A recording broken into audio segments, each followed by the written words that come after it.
Support for the movie podcast is brought to you by Manscaped, who is the best in men's below the waist grooming. Their products are precision engineered tools for your family jewels. Manscaped's performance package, the ultimate men's hygiene bundle. Join over 7 million men worldwide who have trusted Manscaped with this exclusive offer for you. 20% off and free worldwide shipping with the code MoviePod at manscaped.com. If my math is correct, that's about 14 million balls. You know what I didn't know I needed, but I needed is an LED light on my shaver. Oh my God. Like, oh my gosh, Yes. there is darkness, especially around that area. It works so well.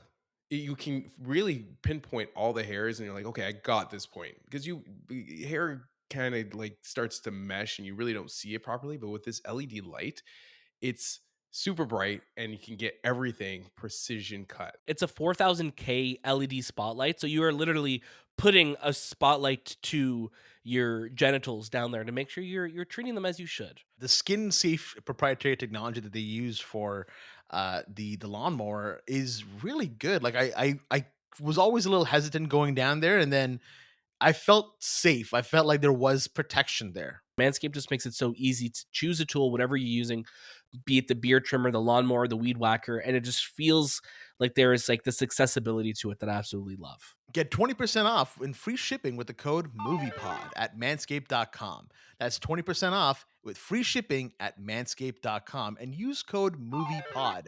Unlock your confidence and always use the right tools for the job at Manscaped. Your balls will thank you. Your balls will thank you. Your balls will thank you. Hello and welcome to the Movie Podcast After Show for The Last of Us Episode 7. You know, we've been waiting for this episode for a very, very long time. And of course, I have the distinct pleasure of talking about it with some of my favorite survivors. Of course, my name is Shahbaz, and I'm joined by my fellow survivors, Daniel and Anthony. Daniel, how are you doing today? I'm doing wonderful. Like you said, Shay, this is an episode that we've been really waiting to talk about. We were wondering if they were going to do it, and they did it. And I'm so ready to talk all about this one. I'm excited to talk about it with you as well. Anthony, how are you today? I'm doing well. I thought you would announce us as your quarterstep crew, but you didn't, and I feel No. just, Well, like I wish you did. I don't wanna wanted be a to, survivor but, anymore. but the thing is, we're called the Cordyceps Compadres. Compadres, yes, the quarterstep compadre crew. Yeah. Or the Cordyceps commies, you know? Cordyceps I commies. mean, Anything Cordyceps is on the commies. table. You know what? I apologize. Next time I will remember to call you guys the Cordyceps Compadres. I wanted to call us survivors because this episode deals primarily, I mean, not like all episodes do so far, but this is just that essential survival moment between about three characters, I guess you could really, really say. So that's kind of why I went down that path. Is that okay with you? Yeah, man. We're good with it. We'll accept it. We'll accept We'll it. accept it. I'll just, in my head, I know I'm a compadre. Well, I'm gonna keep calling us the Cordyceps Compadres. Of course, I won't forget that. In this episode, I'll keep calling you guys CCs. You know, be like, go CC. What do you think about this? And then CC1, CC2. You guys got to figure out which one to use one and which one to use two. Okay. Hey, Shay, you're running the show right now. We'll leave it in your mushroom hands, okay? Oh, that sounds like an insult. My mushroom hands. That does sound like a derogatory term as well, too. Yeah, Right? I don't Look at like this it. mushroom hand over here. Yeah. Oh, Yeah, mushroom So hand. here's the thing. Mushroom hand. One thing I wanted to ask, and I don't know if we answered it, is, mushrooms are a big part of our lives right now. Like, we eat mushrooms and do all that. Now, with the cordyceps being like the main villain of this world, do people still eat mushrooms? Or are they Mushroom just sales worried did that drop. They did drop stock by in the 400%. mushrooms? So Yeah. Mario wouldn't work in 400%? this. Yeah. Super Mario would not can't live in this world. No. It's interesting because, by the time The Last of Us wraps up, the Super Mario movie is going to be releasing, 2 weeks later. Is there a correlation there? Is the Super Mario Brothers movie a secret Last of Us spinoff? Who knows? If anything, I think the Super Mario Brothers movie is is something that the Mushroom Corporation has released to combat the negative press that they've received. The Mushroom Corporation, is that the? It sounds like a Resident Evil villain. Yeah, the Mushroom it was Corporation. Umbrella Corp, and then it was Mushroom Corp. That Yeah. was not talked about enough. But they're releasing the Yeah. Super Mario Bros. Movie, to combat the negative press they've been getting. But listen, Shay, I do actually have some facts for you coming from mushroomcouncil.org. Okay? Take with that as you will. I don't trust But I that will website. tell you that the first 4 weeks of January, compared to last year, 2022, mushroom sales are down 9.9%. Yeah, All I'm I saying do is trust that what's website. different? Never mind. I do trust it. What's different? The Last of Us and the Cordyceps. So I think Anthony is onto something here. What an Mushroom interesting sales are down. what an interesting stat to have. Like I you know what? I have been I've eating been the same amount of waiting. mushrooms. The mushroomcouncil.org has been my homepage for 13 Hold on. years. Why? I'm And scrolling I've to the been bottom of it waiting for here. this moment. I've been scrolling to the bottom of it. Copyright Daniel Baptista. That's interesting. You God. own this website? I do. Guys, we have the TheMoviePodcast.ca, which you could find us there, and we have mushroomcouncil.org that you could find all of our information there too. Oh my Yeah. goodness. Well, There we go. that's shocking news, but it's good to know that you can find us at themoviepodcast.ca. Another great place to find us as well is Twitter, TikTok, Letterboxd, and more at the Movie Podcast. And of course, you can also follow us on any sort of podcast streaming application that you have out there. Just type in the Movie Podcast, subscribe to us on there. If that app does allow comments or ratings, we would appreciate the highest one. Typically they do it by 5. Some might do it by 10. I don't think I've ever seen one that does it by 10, but a 5 or a 10 will do it. It keeps the lights on, because literally I have one light on over here. The rest of that my room might be purple, but that's actually not the lights. That's the gamma radiation from the cordyceps that I've been Interesting. harvesting in Yeah. here. Got you. A 5 or a 10 or do it was my motto in high school, so sounds good to me. That's great. That's really good. And of course, like I said, you can follow us anywhere we are. You can follow us on the streets if you want to. Don't approach us though, because then we get scared. If you're watching us on YouTube, give us a thumbs up, subscribe, leave us a comment. What do you think about this episode? This is an episode that is based around downloadable content from the game. And if you're not familiar with downloadable content is, it is usually content that is released after the original game has come out that you can download, hence downloadable content, or known as DLC on the streets. So Yeah. you take It's that basically as like a you will. podcast, right? Basically like a podcast. Yeah, this episode is DLC to our main show, so I guess you could say it like that. All right, well, we're talking about The Last of Us again, and I want to give a huge shout out to our friends over at Crave and HBO for providing us copies of this show so that we can get these after shows out to you. This is our 7th after show. We're probably going to do more for other shows down the road, but this is definitely something that we've been loving. 10 o'clock, as soon as the episode ends, we are right here. Yeah, if you heard my dog barking in the background, I do apologize. He probably smells a clicker or someone, so maybe Yeah. he's Mushroom fan protecting number me. 1 for Mushroom sure. fan. He actually owns mushroomorganization.org. What is it called again? Mushroomcorp.org? mushroom. He set this website up. Oh my gosh. He owns set it it with up. Daniel. He set it up. It's a Pause. DND. Yeah. Yeah, it's mushroomcouncil.org, okay? Yeah, Please get it right. That's silly. Council of Elrond, Council of Cordyceps. Council of the Cordyceps. Yeah. Thought it was too long, and people don't know how to spell Cordyceps. Absolutely. Well, let's talk about this episode. So again, this episode, first, before we kind of get into it, I do want to kind of get a quick overview from you guys. What did you think of this one? This is a very interesting episode because, like I mentioned, it doesn't take place in the main game. It is something that maybe a lot of people who played the main game didn't get to experience unless you bought the remaster or the remake. But for people who maybe just played it on PS3, they are probably not too familiar with this unless they bought it. But Anthony, let's start off with you. What did you think about this episode overall? I enjoyed it.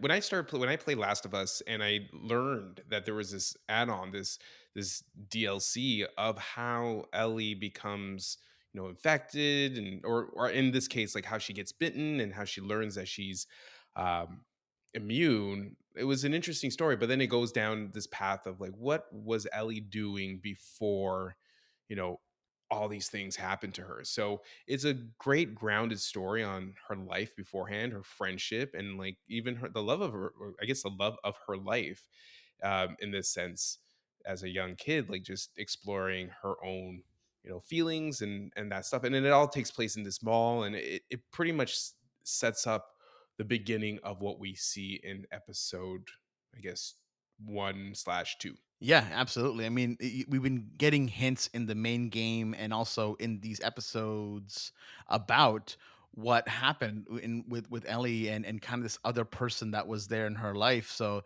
very, very cool that we're finally getting to see it. Daniel, what about you? Overall, just quick thoughts on this episode. No, this episode was fantastic. Again, like when we're looking at how this show is adapting the things that we love of the game. Left Behind was one of my favorite stories. That has one of my favorite quotes, which we will get to and we'll talk about later on in this episode. But they did it with such service. And I think there are some moments that are really scary on how close they are to the game. And again, I know Neil Druckmann's involved. We know Naughty Dog and PlayStation is involved, but this could only be done by the team that made this game and someone who loves the game like Craig Mazin does. So just knocked it out of the park. And I just want to say Storm Reed's is just incredible as Riley. I think she really steals it for me in this episode. And I think we were wondering what was going to happen with this story. Like, at least for myself, I was wondering, I'm like, okay, are they going to touch on it? Is this going to be something they release, after the main story of the game, and they're going to do this as like a episode maybe in season 2, or are they going to do this as a little expansion in between season 2 and season 1? But the fact that they included it within the actual events season 1, I love that they did that. I love that they committed to that. And as soon as we saw the mall power up in the trailer, like it looks like Shay's room right now with all the purple lights and lights turning on, right? It sold me, and I was just like, this is perfect. I think it like the way they kind of put this little story within the bigger grand scheme of the story really sets up Ellie, because the whole thing is Ellie ready to take on this responsibility, in this case taking care of Joel, and this flashback sequence of her being trained and being part of Fedra, and all the things that kind of led up to her character and the strength of her character is going to pay off into the next couple of episodes, Mhm. where we see her become this leader. And I think that's really, really great editing and great storytelling to get this story in there without having to wait till the end, or like try to figure out to force it in such a way. It really worked to kind of combine these two elements and these two stories together. Yeah, absolutely. And in the game, this moment in the game, it kind of starts off right where we left off in the last episode. So in our last episode, episode 6, the ending of it, we were at this, facility, we're at this university, we're at this or science lab, and as Joel and Ellie are trying to escape because they see some hunters there, Joel gets the old stabby stab. It's knife goes right through him. He's clearly hurt. Ellie's trying to take him. They're trying to figure out, what's going on, and it's a bit of a cliffhanger. Like, is Joel dead? Like, and in this show so far, we've gotten that idea that no one is safe. So the idea of Joel dying is totally plausible. It totally makes sense. It totally works within the narrative that we've been getting so far. We cut to this neighborhood, which is a little bit different because in the game, Ellie first takes Joel, I guess, to a mall. And this is probably the same mall, or maybe a different mall, probably a different mall, sorry, because obviously it's a different part of the United States, where she's keeping Joe safe in there, locked up in one of the stores, while she's going around the mall trying to find something to heal him and make him feel better, or kind of stitch him up, give him some penicillin or whatever he needs, while there are people in the mall kind of just hunting on you have the infected as well. In this one, a little bit different. We're starting off in the neighborhood. Ellie is just trying to make sure Joel is okay. She's and Joel's like, just go on without me. Like, I don't need to live. Like, whatever. Just, you're more important. Go, go, go. And then immediately we cut to Left Behind. We cut to, Ellie running around wearing her Fedra trainee sweater. She's running around with a bunch of other girls, probably around her age, give or take. They're running around, and this other girl bumps into her, and Ellie's listening to Pearl Jam, which of course has been something that's been one of Joel's favorite artists, I guess, really in the Last of Us universe. She's just running around. They're listening to music. She's getting into fights. She's punching kids. And then she has this meeting with one of the Fedra officers, who's just kind of like, listen, you're smart. Like, you're so talented. I've thrown everything at you. I've locked you up in solitary. I've taken everything away from you, but you still keep fighting. You're a leader. You're a natural born leader. I want to see you rise up within Fedra. A lot of that grooming is kind of happening there, where it's like you can be someone very important. Captain Kwong is like saying, listen, Ellie, you're going to be a leader, and I see that in your future. And what I love about this moment is a really cool Easter egg here as well, where you see Captain Kwong's keys, and the Naughty Dog symbol is right on it. And now Naughty Dog, if you're not familiar with who Naughty Dog is, they are the developers of the Last of Us game, and they have a very distinct paw print uh, logo, which my dog right now is just so excited about. You can probably hear him just going like, "Yeah, that's my paw print. They didn't give me the money for the rights." His nickname is Naughty Dog, so that right makes now, sense. He thinks he you're really calling him. sounds like a naughty dog. I'll be honest with you. Yeah. Really interrupting my recording here, so I do apologize about that. But yeah, Daniel, I'd love to get your beginning of this episode here. I like that you said the word grooming, Shay. Only because, once we're talking about dogs, of course, but also because that really is what Fedra was doing. They were, they thought that they were better than the Fireflies, and the Fireflies and Fedra, there are these two factions. Fireflies are fighting against Fedra, and Fedra is fighting the Fireflies, and they are all giving people what they desperately need: hope and a purpose. And I think that what, they're trying to induct Ellie into is like, listen, you're a leader, like you said, Shay. You're a natural born leader, but you could do so much more. You could be so much more. And I think Ellie too. Like, I like that we get to see this side of her. We get to see her in the school, because in the game we don't get that. We immediately kind of cut to her in her dorm sneaking out with Riley and going on their adventure, which we'll talk about very soon.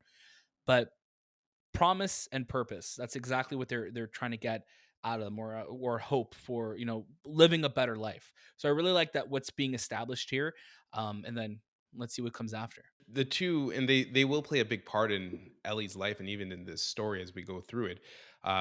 We don't, we really don't know who's right and who's wrong. Who, if Fedra's right, if Fireflies are right. They're just two factions that are going against each other, and Ellie is now going to be stuck in the middle of it because of what where Riley positions herself with, and she feels that there's a future for me in Fedra, and there's someone who actually thinks I can be a great leader and I can be these great things. And at this moment, Fedra runs the QZ in Boston. It makes sense for her to continue. She'll be taken care of. She'll eat. She'll stay warm. And there is this there's this part where she's kind of like, she's looking at, I guess, the commander, and she's like so disconnected. But when he tells her, Ellie, I see so much value in you, I think it just opens up her eyes like, whoa, this is the first time someone's actually seen me for what I can do. And that's interesting, because could Ellie have been a Fedra leader? Like, is that something that she would have continued to go down that path? It's just conflict with her, and it's interesting to see as a character where she is now, where she's interacted with like people who have overthrown Fedra and all these other Fireflies and everything else. It's just interesting to see where her future might have been if she didn't Right. continue Yeah. down this path. We all look for that positive reinforcement, right? And someone like Ellie, who has been such a shit disturber, really, like, she's causing fights, she's not listening. The moment that she's finally getting that recognition that, hey, like, what I'm doing is important, or people see something in me, or at least this one person sees something in me, it plays a long way, and it plays a lot also to her relationship with Joel. So we continue, Ellie kind of just goes to her room. She's sleeping, and oh my God, someone breaks in, starts shaking her and trying to like make it seem like, and Ellie, like, that they're trying to kidnap her. And Ellie wakes up in a fright, and it's her good friend Riley, who used to also be a part of the Fedra trainees and all the kids that were, I guess, orphans or whoever they are. And she's telling her about, listen, like, I've joined the Fireflies, and she's got the obviously the Firefly medallion there as well, and that means so much for us in the game, because we're constantly trying to collect them and find them as well. They're always like, Yeah. what a great sound when you pick them up too. They're having a great conversation, and Riley just says like, hey, look, I there's this great place I want to take you to. Let's go there tonight. And they start walking over to this building. It's really, really tall. She's like, yeah, it's a couple floors that go up. It's like 7 floors that go up it. And there's this guy just dead there. He's clearly probably been infected or shot or whatever happened to him. And he's got this bottle of just what looks like whiskey. I wasn't really paying attention to what it was. And It's they mushroom juice. It's Shahbaz. mushroom juice from the Mushroom Corporation. Yeah. Mushroom Council of Alcohol. Is it Mushroom alcohol Council, out there? Shahbaz. Is there mushroom alcohol out there? I don't know. Shay, let's Now, find out. now you're gonna Google it, aren't you? While you Google that, I'll continue. Mushroom, on. yeah, mushroom alcohol. Can you make alcohol out of fungus? Oh God, I don't like this. I don't think so. You can. I'm seeing. So this is what the National Institutes of Health have said. Dude, back to this that, website again. No. This is a .gov website. So we have Oh, recently okay. discovered that some genre of mushroom produce alcohol. Oh, I don't even know what these words are.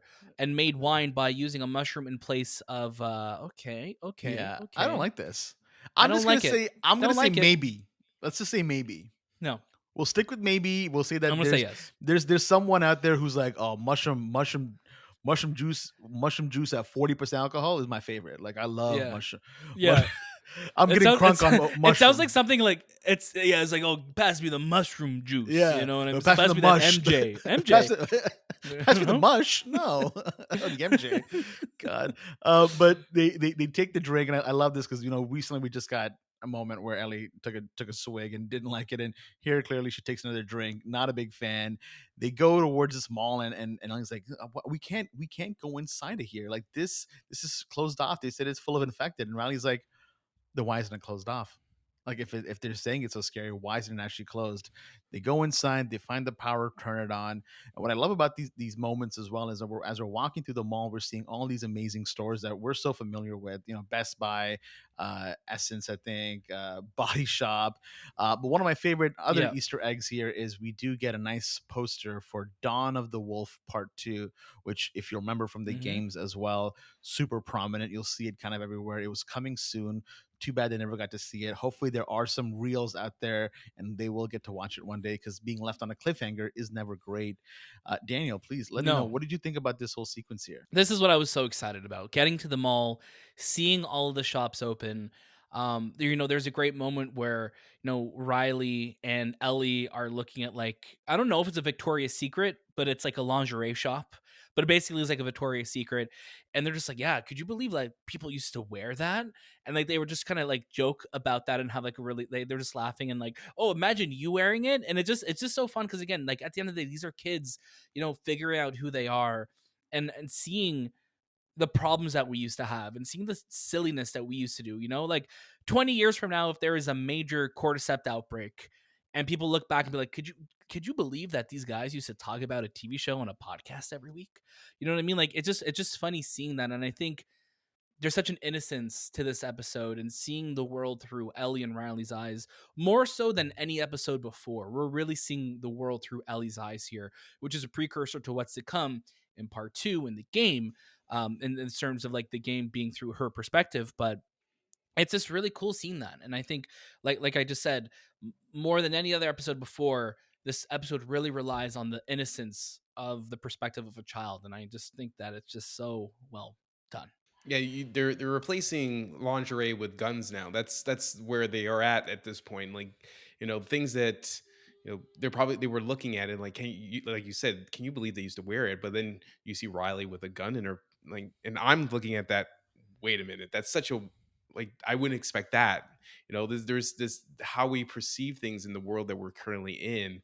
Lingerie makes more sense in our world rather than a gun being in your back pocket. But then again, if you live in the Yeah. States, there's a gun in everyone's back pocket.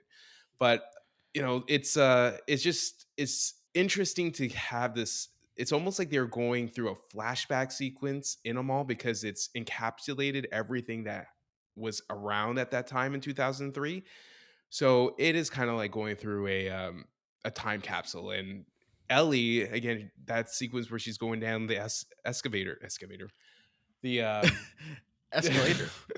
escalator. She's going down Great the moment. escalator, like moving stairs, and she's like, "How The do I get joy. on here?" Yes, and it's like these little things that she has not experienced before, and now she is. But it's great because like right before that moment on the stairs, you're hearing Aha's "Take on Me" playing, and it's just this great moment. But they get on the carousel, it's beautiful. They're having a great conversation. You can tell there's this love and bond that Riley and Ellie really really have for each other, and you start to wonder, is it more than friendship? Because the longing looks, the care and love for each other really starts to stand out. And Storm Reed and Bella Ramsey here are just so good. Their chemistry in one episode, and in the first 30 minutes already, we're just like, I love them. I love what they're doing. I love what they're doing here. And of course, when we get to one of my favorite moments in the game and then also in this episode is when they discover the photo booth. And the photo booth was such a prominent moment in the game here because you get in, you take a bunch of shots, you choose which kind of angle you want to go with, and it's the exact same animations and characters in that photo booth. And they take it, it kind of prints out, it's kind of faded, but it's really really fun. And we saw that moment in the trailers as well. What I loved about in the game was because it came out at a time when Facebook was prominent. At the end of when you take the photos in the game, it would say like share on Facebook, and Ellie would be like, "What's Facebook?" And it's just so funny. Yeah. Obviously, this show taking place 2003, or taking place at the end of 2003, really when everything happened. We didn't get Facebook. No one invented Facebook during the cordyceps virus that occurred. Mark Zuckerberg No, probably died during all of that happened. So sorry to say that everyone's gone. everyone's Daniel, gone. check the org. Maybe there was like a mushroom Facebook for the Mushroom book, mushrooms. I'm back. mushbook.com. I'm back.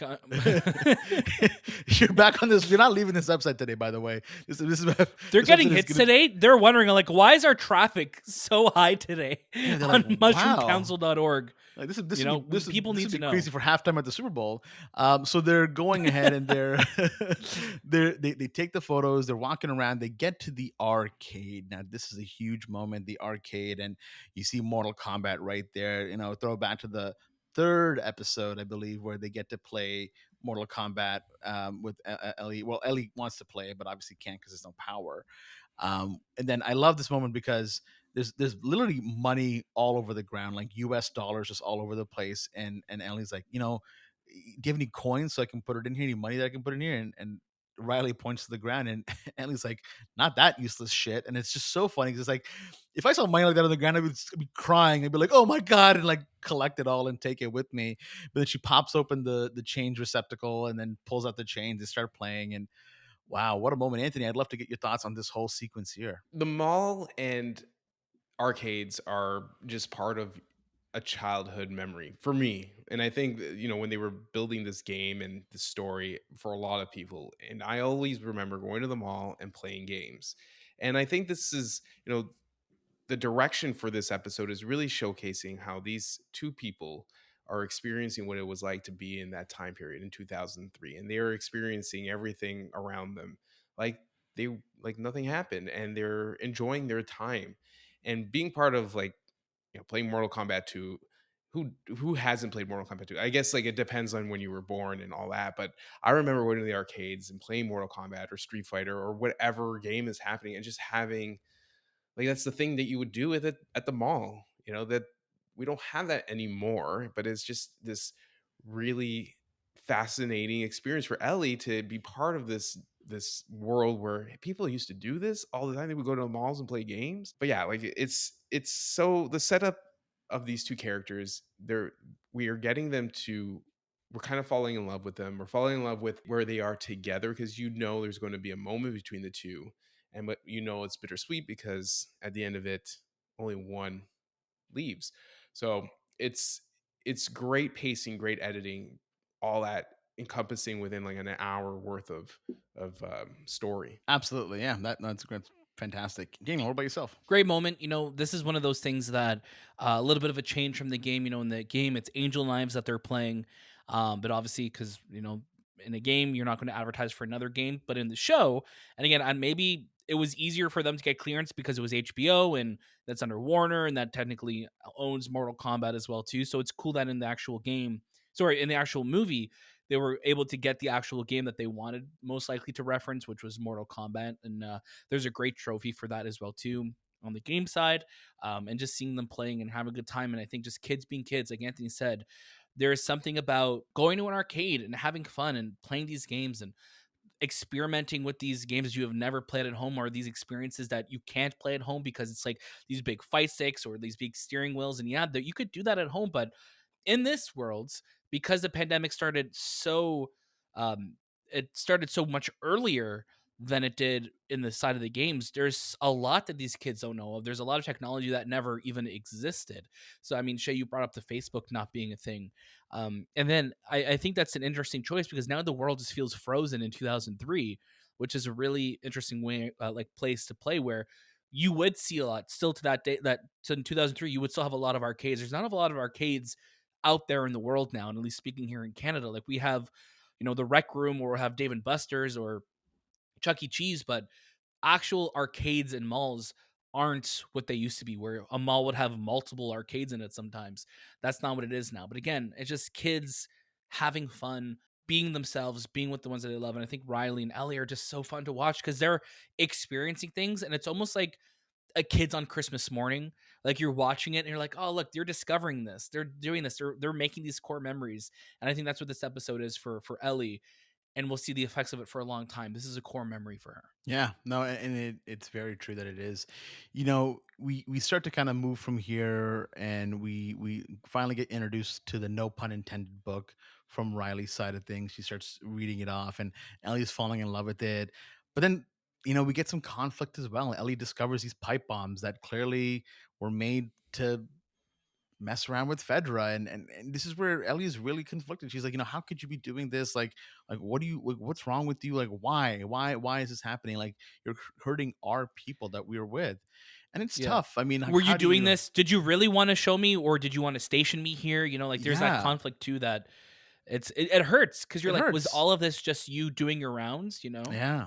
And then we find out that Riley says that she's being relocated, and this might be the last time they kind of get to see each other. So she wanted to take her to the mall and kind of give her the five wonders of the mall, and we kind of see a bunch of different areas of it which are phenomenal. And then they have a little fight. They go their separate ways, and then we hear that scream. And during all this as well, we do see a infected kind of come to life here. So we know that something's gonna about to happen, like something really really rough. Ellie runs to the sound of the scream. Turns out it's actually a Halloween store. Might have been Spirit Halloween. Who knows what was happening? Because Spirit Halloween, they sneak right in. They take over whatever they can find. And Man, Spirit Halloween during the world ending would just be like, man, look at all the stores that we could take over. they This probably, is I'm their surprised they didn't take playland. This over is what they've more. the whole mall probably was Spirit Halloween at this point. You know what I mean? Spirit Every Halloween is the single store only was thing. Halloween themed. Spirit Halloween is the only thing that can survive a nuclear blast, I believe. I think so. You're right. Yeah. 100% right. But what I love about this moment is, it's another moment from the game, and the authenticity of the game is again completely shown here because the exact masks that you get to use in the game are present here. So Ellie puts on this clown mask, I think Riley does, and then they kind of walk. Oh, yeah, Riley puts on the clown mask, Ellie puts on the wolf mask, and they're kind of dancing, they're joking around, they're having a good time. Take off the mask, they look into each other's eyes, and we get that moment, we get that kiss. And now it's beautiful. We know that Ellie's true self is coming out here. She's really saying, like, listen, like, don't go, like, I don't want you to go. And Riley's conflicted, and I think Riley at this point is like trying to figure out, what do I do? Do I stay? Do I go? Like, what happens here? And then we get the big loud scream. Infected walk right in, try to attack, and we have this big fight that occurs between them, and we get that reveal. They've both been bitten. Ellie, where we saw last, and Riley right on her hand. Anthony, please give us your thoughts on this moment. It plays out just like the game. Like it really feels like, man, they encapsulated what happens in that whole story in an actual 50-minute live action, and they did a really good job of just prepping and getting people set up for Ellie to come out as gay. She is, I can't wait for the people who will write, oh, this is the woke episode, this is another woke episode. I'm like, guys, you have to open your eyes. Like, these characters are not who you want them to be. Bill was always gay, and Ellie is gay too. Like, you gotta let that go. It was always set up that way since the beginning of that game coming out. Like, that was the whole idea of The Last of Us, and having these characters who showcase different diversities and different sexualities and all that. So I'm just looking forward to people just like, oh, this is another woke episode, and I'm just gonna be like, friggin' idiots, man. Like, I don't know, but okay, Daniel gave the two mushroom fingers up. two two fungs up right there. Two fungs up. Yeah, 100%. Fung But you. But it sucks because at this point Ellie doesn't know she's immune, right? So she's like fucking smashing everything. She's like, I like, clearly in their eyes, like, their lives are done. Like, Pain. they Pain, yeah. they're pretty much, what's next? Do they kill themselves? What do they do? It doesn't really they don't really dive into what happens too. Like, you don't really see exactly what happens after. I think the game really goes down that road a bit because you kind of you see Ellie like I remember in the game she slits this infected throat and there's literally blood coming everywhere. Oh yeah. But you know the story, you know what happens. I think you can use your imagination to what happens next because Maria comes around and she takes care of Ellie and all that. So it's a hard it's something that's happened in Ellie's life that is tragic. It's really like the not having parents is a big thing, and then also or being an orphan is a big thing, as well as now losing your best friend and maybe the love of your life, right? Or Yeah. your first love, the one who No, kind of opened you up to being this person that you felt like you had to hide. yeah, really showed her, who she really is. There's a line right before, the attack happens where Ellie just kind of says to Riley, you mattered to me first. Like I understand that you Yeah. care so much about Fedra, you care so much about the fireflies and everything, but you mattered to me first. After this bite and everything that kind of happens, I think this is kind of, Daniel, where one of your favorite moments occurs, one of your favorite lines occurs. So I'll let you get to that.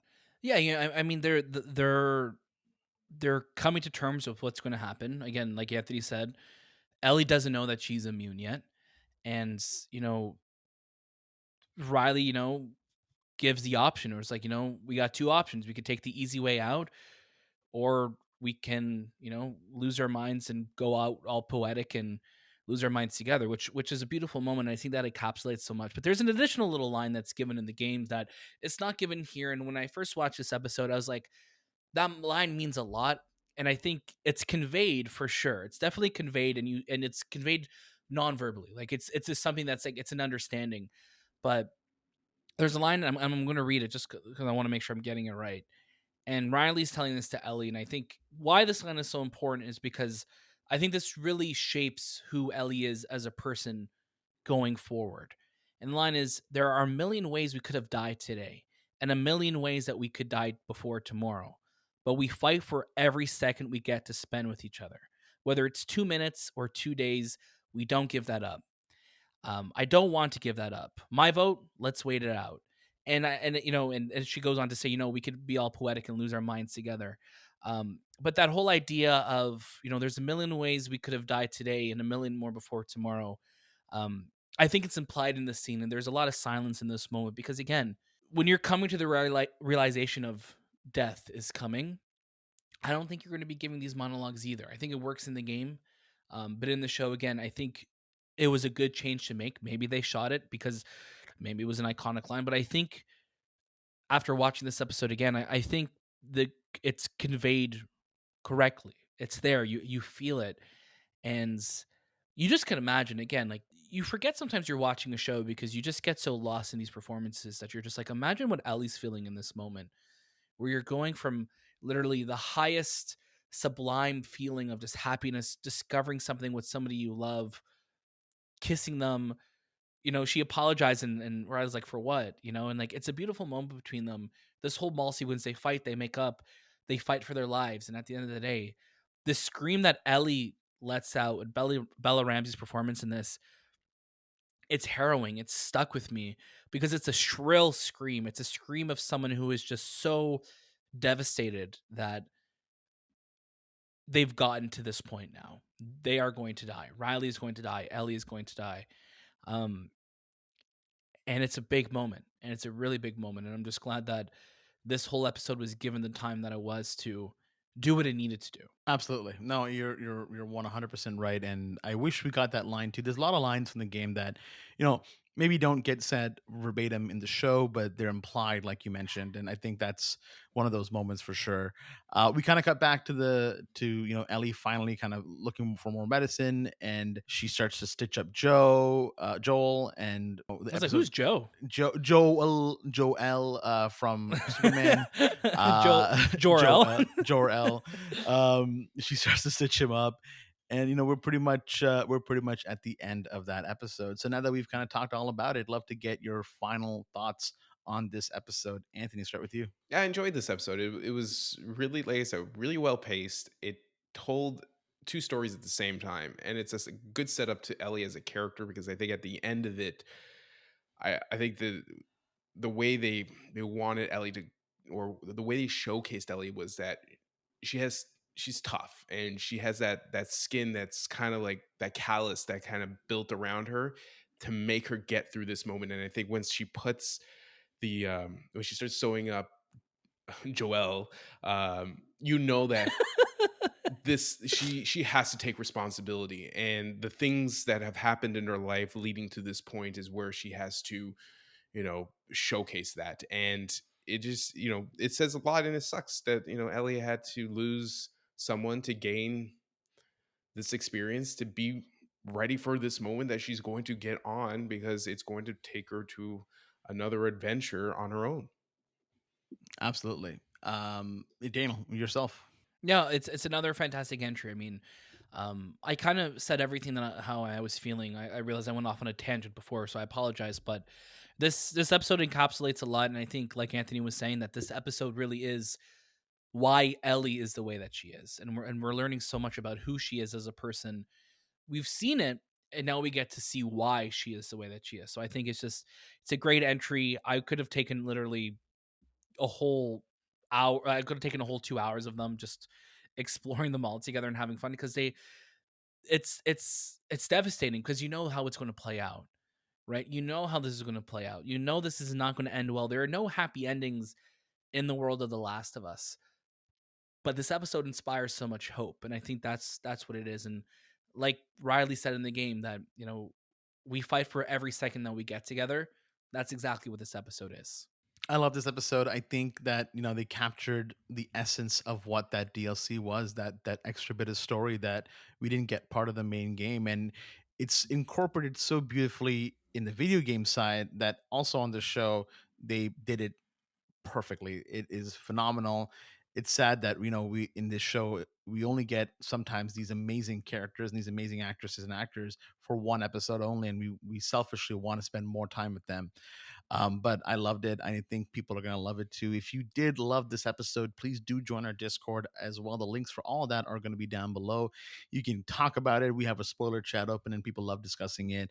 If you are watching us on YouTube and you want to leave a comment about what you thought about this episode too, that'd be great. We would love to read it out also. There's a lot of great things about this show, and we can't wait to talk more. We are getting closer and closer to the finish line. We anticipate 2 more episodes. 2 more episodes. Crazy. We're gonna have to see. Are they gonna play the last episode during the Oscars? I think they will. I think the Oscars aren't really gonna be a bit of a aren't gonna really push back against The Last of Us. I think this. I Is think really, the Oscars are going to move. I wouldn't be surprised, man, because I think really like The HBO Oscars are going is to move to so- Friday night. Yeah, HBO is so I- strong on this. They believe that they have the ability to draw in more viewers than the Oscars. Oh, 100%. I bet you $100 they'll get more viewers in the Oscars. Wow, that's all right. Damn. I'll take that bet. But I'm also There's no way. on that There is side of no the bet way. too. Like I'm There is also no with way. you. But if it doesn't play out, Yes. I'll take the money. We'll play both sides. We'll play Yes. both sides. Of course, you can follow us at The Movie Podcast on Instagram, Twitter, TikTok, and Letterboxd. All of our links are down below. Please leave us a comment, 5 stars wherever you're watching, and a thumbs up. This is the Quarter Step Crew signing off. So that was this time with The Movie Podcast, and we'll see you next.